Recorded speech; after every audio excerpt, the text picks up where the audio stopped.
Ay, nako. Ayan, kasi, ang hihilig kasi sa magagandang lalaki. Ang hilig sa magandang babae. O, ano na pala nyo? Eh di wala.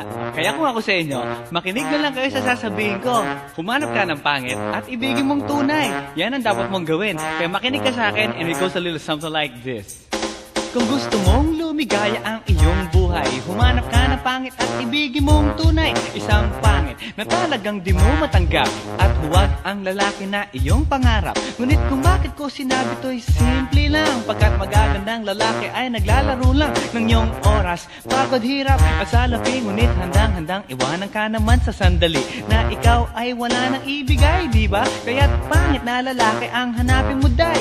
Kung hindi, sige ka, puso mo'y mabibiyak. Mawalay man ang pangit, hindi ka iiyak. Humanap ka ng pangit. Wag na uwi. Wag na Humanap ka ng pangit. Wag na uwi. Wag na Humanap ka ng pangit. Wag na uwi. Ibigin mong tunay. Wag na uwi.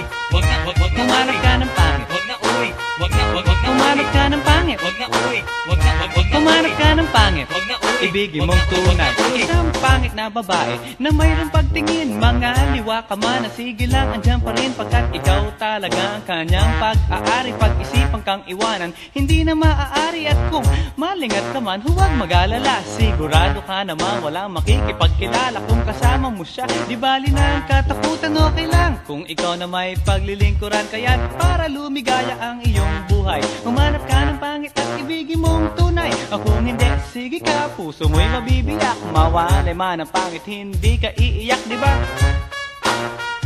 Humanap ka ng pangit. Wag na uwi. Wag na Humanap ka ng pangit. Wag na uwi. Wag na Humanap ka ng pangit. Wag na uwi. Ibigin mong tunay.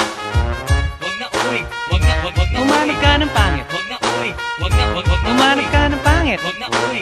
Wag na Humanap ka ng pangit. Wag na uwi. Ibigin mong tunay. Sasabihin ko sa inyo kung anong nangyari nang may na-date akong isang pangit na babae. Manliligaw daw niya ay talaga ang daming, ngunit nang shy, nakita ko mukha siyang lalaki at sa akin ay matatawa ka talaga, pagkat kahawig na kahawig niya si Zoraida. Maniwala ka't ako'y napaibig niya. Bakit? Eh kasi ang bait-bait niya. Lahat ng aking hilingin di tumatanggi, palagi siyang nakahalik sa aking pisngi. Ako'y shock.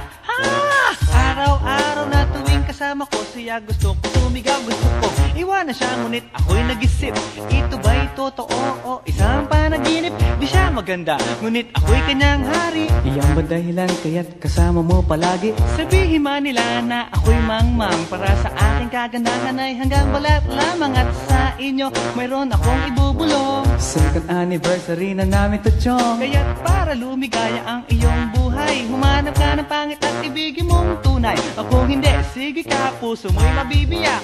Mawalay man ang pangit, hindi ka iiyak. Sige na nga. Humanap ka ng pangit. Humanap ka ng pangit. Humanap ka ng pangit. Ibigin mong tunay. Sige na nga. Humanap ka ng pangit. Humanap ka ng pangit. Humanap ka ng pangit. Ibigin mong tunay.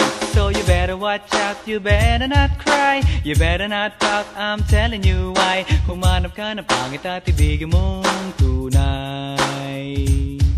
Cause the girls and the guys, they tell you all lies. You have to find out who's naughty, who's nice. Humanap ka ng pangit at ibigin mong tunay. Break it down.